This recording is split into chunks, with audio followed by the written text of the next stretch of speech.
Prime minister health initiative programme के तहत हजारों मुलाजमीन को बगैर किसी नोटिस के नौकरी से बेदखल कर दिया गया। धक्के खा के ये जॉब मिली है तो 5 बच्चे हैं मेरे, तो हम किधर जाएं? हमें ये भी बता दें हम किधर जाएं। उन्होंने कहा है कि ड्यूटीज करते रहें लेकिन अटेंडेंस नहीं लगानी, ताकि आप लोगों के पास कोई प्रूफ ना हो, कल को आप लोग कोर्ट ना जा सके। 16,000 की सैलरी, भाई 32,000 तो गवर्नमेंट का रेट है। एक बंदा जो 16,000 में गुजारा कर रहा है, उसमें मेरे बच्चे 3 पढ़ने वाले हैं, एक 10वीं में है, एक 9वीं में है, एक 6ठी में है। मैं बच्चों की फीस पूरी करूँ, मैं घर का खर्चा चलाऊँ। मिडवाइफ होने के बावजूद मैं आया पे कर रही हूँ। ना हमें कोई ऑफ मिलता है, ना हमें 16,000 से ज्यादा कोई सैलरी मिल रही है। ये बेचारे उन दूर दराज इलाकों में ड्यूटी कर रहे हैं जहाँ कोई भी ड्यूटी करना पसंद नहीं करता। इनको हार्ड एरिया कहा जाता है। जब हमारा कॉन्ट्रैक्ट एक्सटेंड होता था, हमें 3-3 माह सैलरी भी नहीं दी जाती। हम इतने जलील होते हैं, लोगों के तरले कर रहे होते, मिन्नतें कर रहे होते। अब जिसको निकाल देंगे वो किसी जगह पे भी अप्लाई नहीं कर सकता। अब रोए नहीं, क्यों रो रही हैं? ये देखें, इनकी आंखों में आंसू बह रहे हैं, ये भी रो रही हैं, ये भी रो रही हैं। आपको क्या ज़रूरत महसूस हुई कि आप सड़कों पर निकल आईं? क्योंकि आप एक बड़ी पुरअमन कम्युनिटी मानी जाती है। बिल्कुल ऐसे ही है। हमारा कॉन्ट्रैक्ट 31 दिसंबर 2024 को उन्होंने एंड कर दिया है। उसके बाद हम ड्यूटीज़ बिना पे के और बिना उनके किसी ऑर्डर्स के करी जा रहे हैं। छोटे छोटे बच्चों को लेके इसीलिए हम आए हैं ताकि हमारे मुतालबात पूरे हों, हमारा कॉन्ट्रैक्ट ऐसे नहीं करें, एक्सटेंड करें, बजाय इसका कि हमें वो परमानेंट। स्टाफ अनिला आप ड्यूटी कर रही हैं? मैं 10 साल से ड्यूटी कर रही हूँ। 10 साल से कर रही हैं। जब आपका कॉन्ट्रैक्ट खत्म होने वाला होता था तो आपको कितने दिन पहले आपको रिमाइंडर दिया जाता है? हमें पहले हमसे महीना या 2 महीने पहले ACR फॉर्म मांग लिए जाते थे। अभी हमें कहा गया है कि हम आप लोगों की समरी भेजी हुई है SNE के लिए, तो वो कहते हैं कि ड्यूटी लॉलीपॉप दिया हुआ था। जी बिल्कुल, उन्होंने कहा है कि ड्यूटीज करते रहें लेकिन अटेंडेंस नहीं लगानी, ताकि आप लोगों के पास कोई प्रूफ ना हो, कल को आप लोग कोर्ट ना जा सके। और हाँ, बायोमेट्रिक से हमारे नेम हटा दिए गए हैं, जहाँ पे हम अटेंडेंस मार्क करते थे, यानी कि उनके पास कोई प्रूफ ना रह जाए कि हम लोग ड्यूटीज कर रहे हैं। हमें क्या है, ड्यूटीज करते रहे हैं। नाज़रीन, ये देखें कितना बड़ा इंकशाफ कर रही हैं। हमारा कॉन्ट्रैक्ट 31 दिसंबर को स्पाइल कर दिया गया है। हमें बगैर किसी नोटिफिकेशन के ड्यूटी से निकाला जा रहा है, जबकि हम लोगों ने बड़ी ईमानदारी से साथ ये 4 साल अपनी ज़िंदगी के स्पॉइल किए हैं। हमें उसके बाद हमारा जो ये मुतालबा पूरा कर सकती हैं वो सेक्रेटरी हेल्थ नादिया साकिब है, और साथ में PND डिपार्टमेंट वाले जो हमारे जो है ना मुतालबात पूरा कर सकते हैं, और CM साहिबा। हम सैलरी पे जॉब्स कर रहे हैं, सेंट्री वर्कर, और सैलरी होगी 16,000 हमारी LHV का आया। LHV 60 या 16 16,000। हाँ जी, हाँ जी, 16,000 की सैलरी। भाई 32,000 तो गवर्नमेंट का रेट है। BHU ऐसी जगह है जहाँ पे मतलब रात दिन में डर लगता है उधर जाते हुए, और जाके अपनी ड्यूटीज करते हैं। बजाय इसके कि आप लोग सैलरी को इंक्रीज करें, इनके कॉन्ट्रैक्ट को इंक्रीज करें, ये टोटली। और इसमें जो एज है सबकी वो मेरे ख्याल से 28, 29, 30 इससे भी ऊपर है। ठीक है, तो अब जिसको निकाल देंगे वो किसी जगह पे भी अप्लाई नहीं कर सकता। अब LHV के साथ पूरी ड्यूटी भी देते थे, और हमारी सैलरी 16,000 थी, जब 32,000 का क्या थी। 12 घंटे फुल ड्यूटी भी देते थे हम उनके साथ। 2 साल कहते रहे हैं कि आपको सैलरी आपकी 32 हो गई है, जैसे उन्होंने रूल निकाला है कि 37 से कम किसी को नहीं देंगे। उसके बावजूद 2 साल से हम इधर आते भी रहे, कहते भी रहे, फिर भी 16,000 सैलरी मिलती है। आपको 16 ही मिलती रही है? 16 मिलती रही है। मेरे 4 साल हो गए, हस्बैंड की डेथ हुई, डिस्पेंसर थे PHMIC के, मतलब कुछ नहीं मिला हमें। अब मसलन धक्के खा के ये जॉब मिली है तो 5 बच्चे हैं मेरे, तो हम किधर जाएं? हमें ये भी बता दें हम किधर जाएं। मेरे 3 बच्चे हैं, उनके पापा की डेथ हुई हुई है, मैं अकेली हूँ उनके पालने वाली। मैंने मिडवाइफ का डिप्लोमा किया, मिडवाइफ की वैकेंसियाँ नहीं आई, मैंने आया पे अप्लाई किया। अब ये देख ले, मेरे पास ये सबूत है, मेरी बच्ची बीमार है, 3,000 डॉक्टर की फीस है, 6-7,000 उसकी मेडिसिन आ जाती। अब देखें, एक बंदा जो 16,000 में गुजारा कर रहा है, उसमें मेरे बच्चे 3 पढ़ने वाले हैं, एक 10वीं में है, एक 9वीं में है, एक 6ठी में है। मैं बच्चों की फीस पूरी करूँ, मैं घर का खर्चा चलाऊँ, मैं उनके लिए बाकी कहाँ से अखराजात पूरे करूँ? मिडवाइफ होने के बावजूद मैं आया पे कर रही हूँ।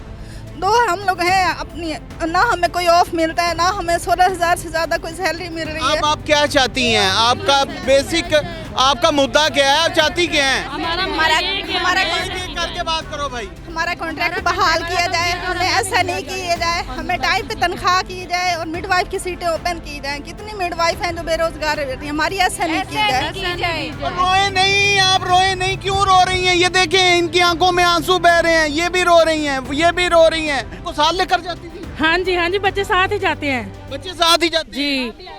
तो पहले जब कितने साल आपने किया है? मुझे 10 साल हो गए इस महकमे में। 10 साल आपने इस महकमे को दे दिए? पहले IRA में कॉन्ट्रैक्ट बेस पे दे दिए? जी।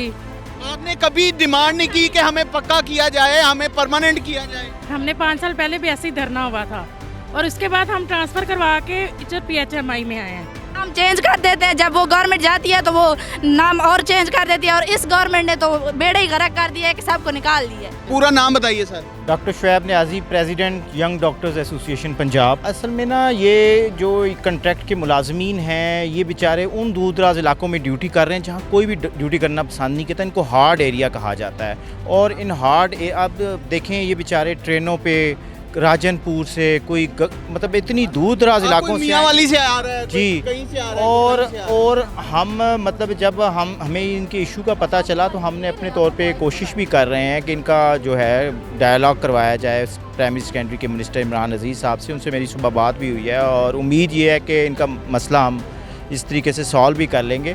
इनकी एक आज पुरअमन रैली थी प्रेस क्लब के सामने, तो ये उसी सिलसिले में ये लोग यहाँ पे आए हुए हैं, अपना एक पुरअमन एहतिजाज रिकॉर्ड कराए हुए हैं। हमारी बच्चियाँ, हमारी बहनें, इनके घर के चूल्हे ये ठंडे पड़ चुके हैं, वाहिद कफ़ील होती हैं। 16 से 20 लोग इन पे डिपेंडेंट होते हैं, बूढ़े माँ बाप होते हैं, बीमार बहन भाई होते हैं, ये सब की कफ़ालत कर रही होती हैं। ये मर्द बन के निकलती हैं, और आप देखें कि इसमें 90% इस टाइम मेरे पीछे मेरी बहनें खड़ी हैं। मसला कहाँ से शुरू हुआ और अब ख़त्म कैसे हो?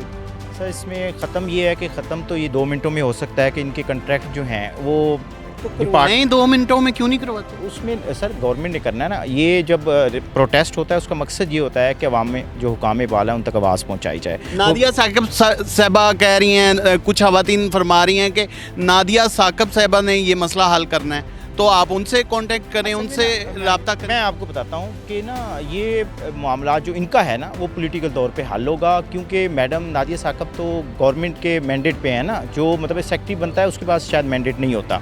तो ये इंशाल्लाह उम्मीद ये है कि जो ख्वाजा इमरान अजीज़ साहब हैं वो मामले में दिलचस्पी लेके प्रायर बेसिस पे इसको हल करवाएंगे। इसमें 170 डॉक्टर्स हैं, ठीक है, और काफ़ी इसमें LHVs हैं। कितनी LHVs हैं? LHV तकरीबन 700 प्लस LHVs हैं, आया हैं, डिस्पेंसर्स हैं, नर्सेज हैं, मतलब टोटल तादाद कितनी है सर? 1300 से 1400 के दरमियान लोग हैं। मुझे अभी एक फिगर 2000 का मिल रहा था। पहले 2000 की अपॉइंटमेंट हुई थी, उसके बाद कोई पैगाम जारी करना चाहें तो पूरा पाकिस्तान आपको देख रहा है। सर पैगाम ये है कि इन लोगों को सड़कों पे आने से पहले, इन लोगों के चूल्हे ठंडे होने से पहले, ये 2 माह से बेरोज़गार जब से फिर रहे हैं, जो इनके घरों के अंदर मसाइल हैं, उनसे पहले गवर्नमेंट को चाहिए कि जो मजदूर की मजदूरी है उसका पसीना खुश्क होने से पहले दी जाए। ये तो हमारा इस्लाम भी कहता है जी। और चूँकि ये लोग मतलब है कि खिदमत भी वो अंजाम दे रहे हैं जो मसीहाई की है, तो इनके डिस्टर्ब होने से काफ़ी लोगों की फैमिलीज़ डिस्टर्ब हो रही हैं, इलाज मुआवजा मुतासिर हो रहा है, और जब सर से पानी गुजर जाता है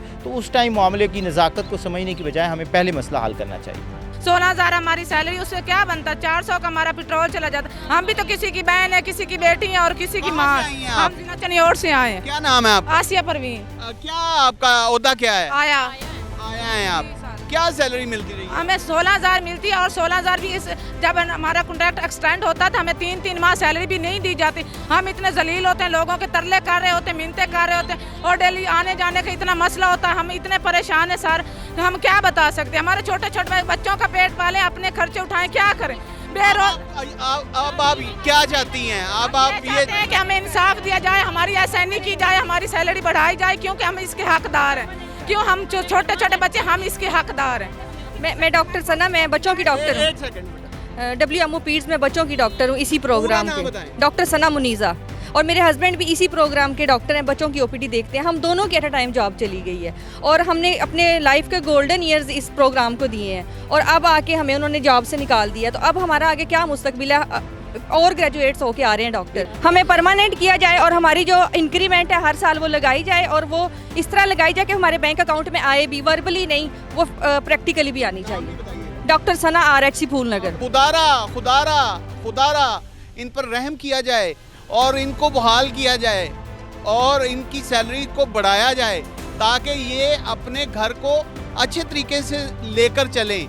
मैं बार बार एक बात कह रहा हूँ कि जब हम पैनिक हो जाते हैं तो ये लोग पैनिक नहीं होते, क्योंकि इनकी ट्रेनिंग ऐसी होती है, यकीन जाने। इसी के साथ अपने मेज़बान इमरान और कैमरामैन ज़ैगम आवाज़ को दीजिए इजाज़त। देखते रहें डेली सोशल पाकिस्तान। नाज़रीन गिरामी, कबल आपसे गुजारिश है कि हमारे चैनल को सब्सक्राइब कर लें।